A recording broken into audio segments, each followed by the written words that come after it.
What is up, my little Danos? WebCC, your gods of the Helsinki Dragons, and we are here for my week 5 battle for the PPL Season 5 when I go up against Daria. And she's bringing a Hydrapple with Terra Dragon, and Jumpluff also makes appearance with Terra Water.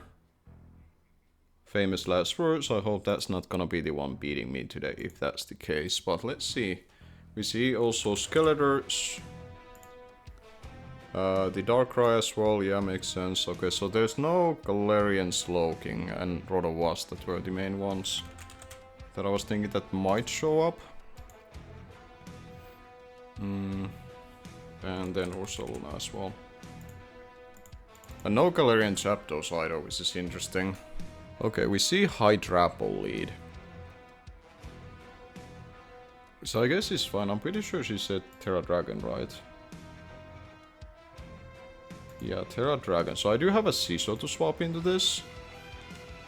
I'm gonna go into Seesaw here. I don't wanna mess around with like specs. Hydrapple leading into me and just pressing like its Dragon Steps and killing my Gliscor. I think I'll find opportunities to get a Spike later with this. Even though technically this was like a somewhat expendable because of the Galarian Zapdos. I could have pressed like Protect there. But I don't want to give a free turn if it's Nasty Plot since I didn't have Toxic on this set. So we see Brad, how I miss you Brad. She calls it Brad late cause you know, she saw that how I used. Okay, we see the Fickle Beam. That did not do a whole lot. I am Assault Vest like max PDF, so maybe it wasn't supposed to ever do a whole lot. So I'm at what? 277. For all I know, this is still specs though. Oh, that might be specs, funny enough. I could honestly go for a knockoff here.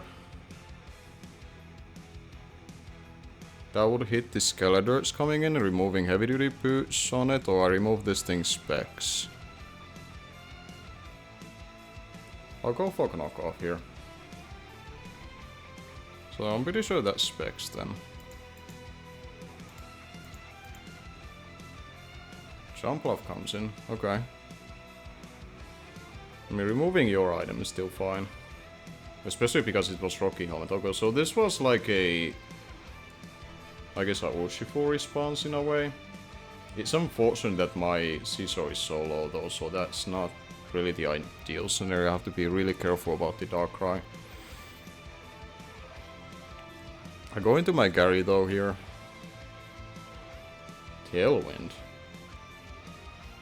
What on earth? I'm not sure what she's cooking though, but I think I'll take a turn to get up spikes now. She does go for U-turn here. So we have seen Tailwind and U-turn. I wanna say that was around 70% after that knockoff.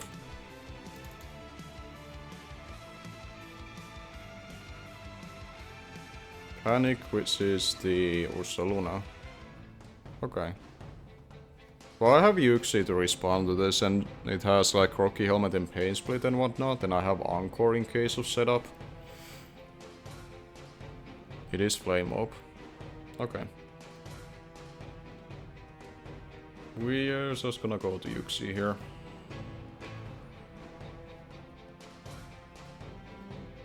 And then I will take a turn to get up rocks afterwards in front of this, I'm pretty sure, depending on what it clicks.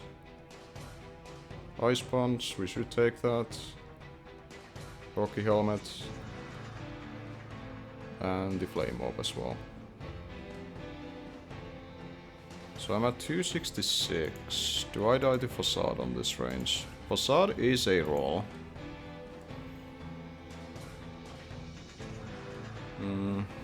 How many turns do you have Tailwind still? One more turn. So I guess in case I live the hit, I would wanna get up my rocks, right? I don't wanna pivot around this. No. It's a high roll. Oh, we live all one. Fantastic.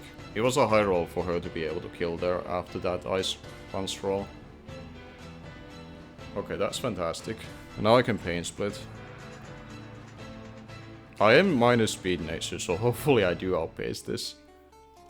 I could also, honestly... No, I think pain split is fine. I was thinking knocking off here, but I'll go for pain split.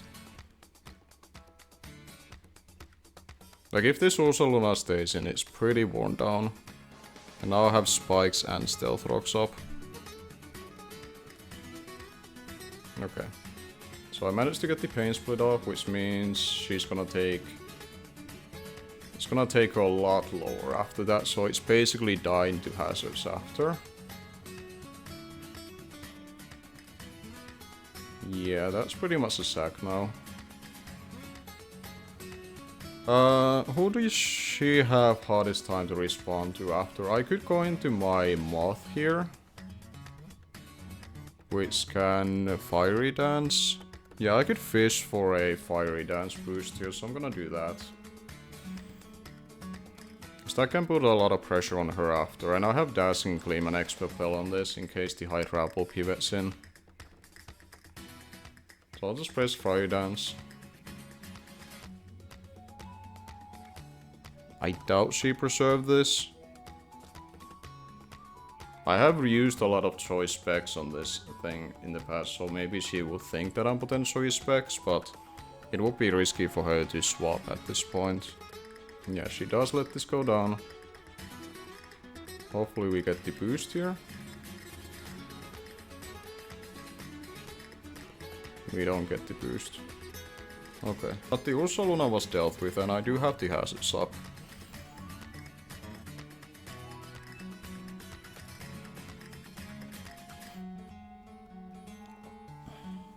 I'm curious if the Hydrapo is specs. Like, how much is it taking from Dazzling Gleam? Okay, the Skeleton comes out anyway, so this wouldn't even matter. So, I kind of feel like I have to just Terralize and hit this thing, because I don't pivot into you super well. We just Terralize here, and Terra Blast. I want to make sure that this is like 2 at KOing Skeletors if it's special defensive. Oh, it definitely does, yeah. We're doing a lot to it. So this is one of the Pokemon I don't necessarily swap into too well, but I don't think it's able to deal with me when I'm a ground type, like, able to hit me super hard. As if I remained my neutral typing, it gets access to ground moves and I wouldn't be able to hit it naturally. So we go for the Terra Blast, this should do a lot to it.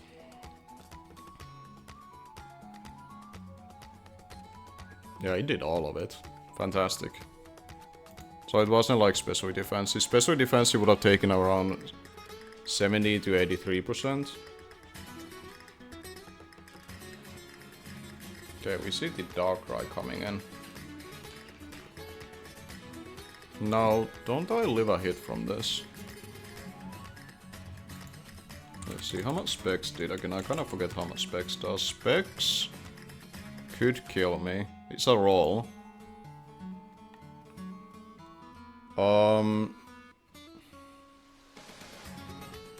I think my play is to go into Scizor and gauge the damage on it.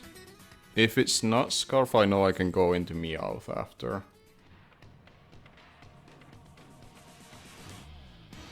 I'll go to Scizor.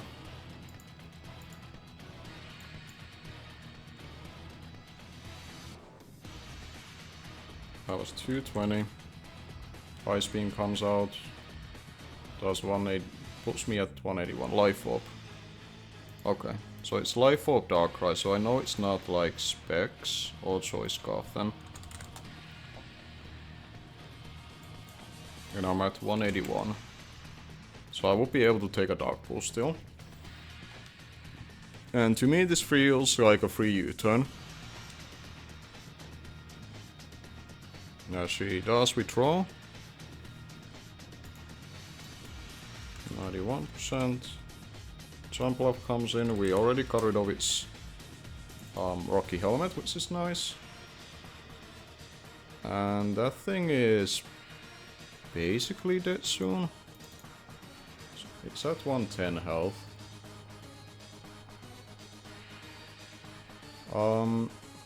What are my options here?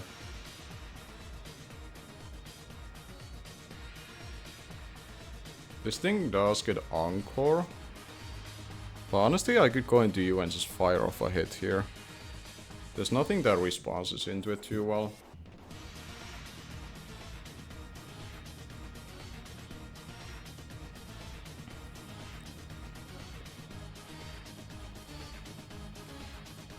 I don't want to go for a Calma because I lose a lot of momentum if it's Encore on its set.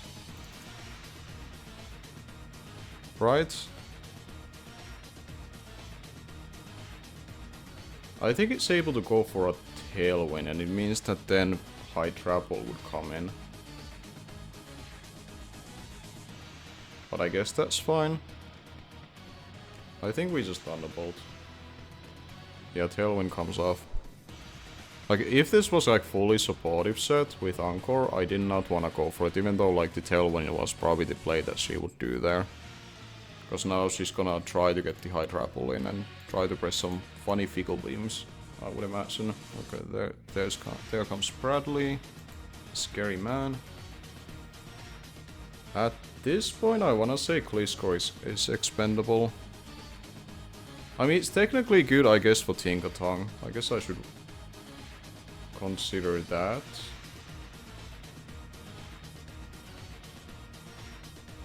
But having this Thunderclap could be nice still.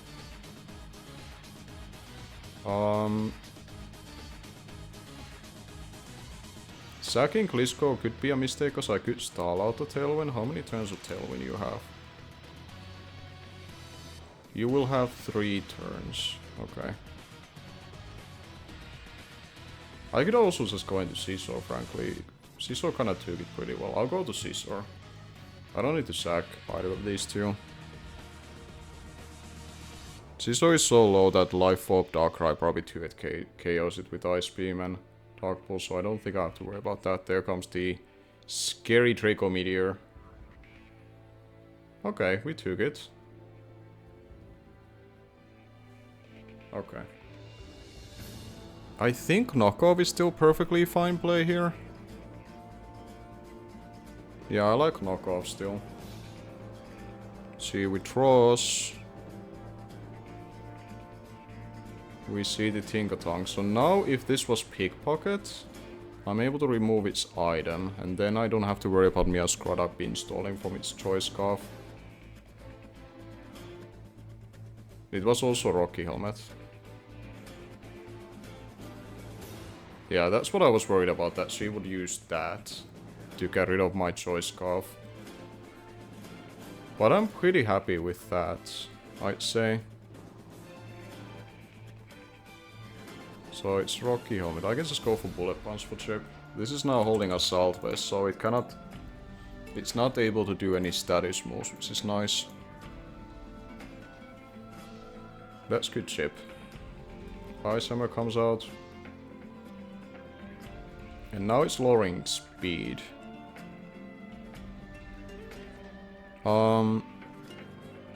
Did the Tailwind? Yeah, Tailwind did end.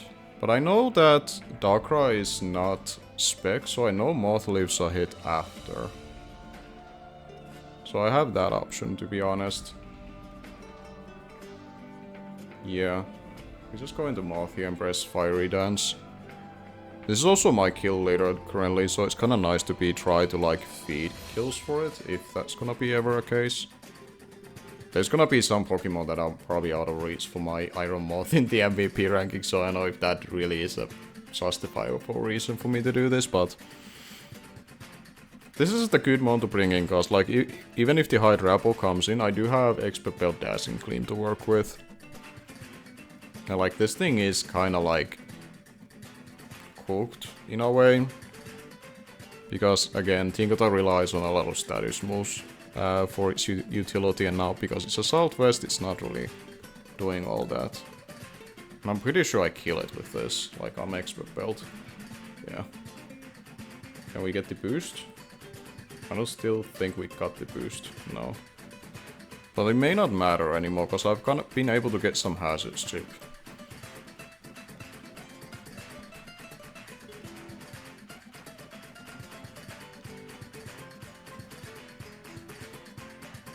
Yeah, this thing is incredibly low now. And I'm gonna go for the Dancing Gleam, so we should be able to live a hit. Yep. And we did not get frozen, which I was worried about. So we are able to retaliate there with the Dancing Gleam, and we are pretty much pressing the same button versus Bradley, who is the last Pokemon left.